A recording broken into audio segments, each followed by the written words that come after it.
درت الخاطر حتى عييت، هما ضحكوا وانا بكيت.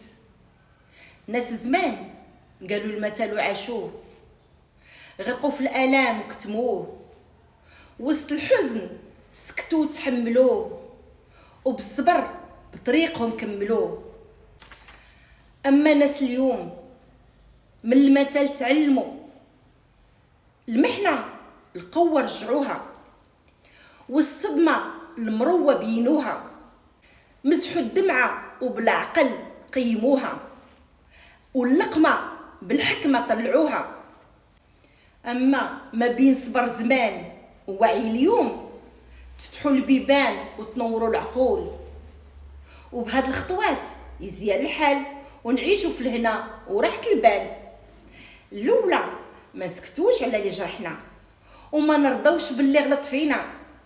الثانيه نبغيو راسنا قبل من غيرنا ونعرفوا قيمتنا في هذه الدنيا.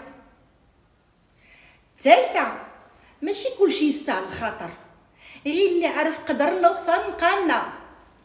الرابعه نقولوا لا ونحميو حدودنا، ونبينوا للغير قوه وجودنا.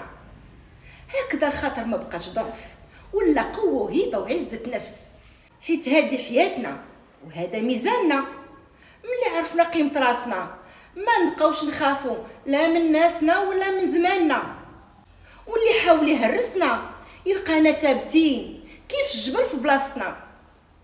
وانتوما الا عندكم شي مثال كتبوا لي في التعاليق باش نفهموا اشنو من وراه ونحللوه مع بعضياتنا ونردوه من ضعف القوه.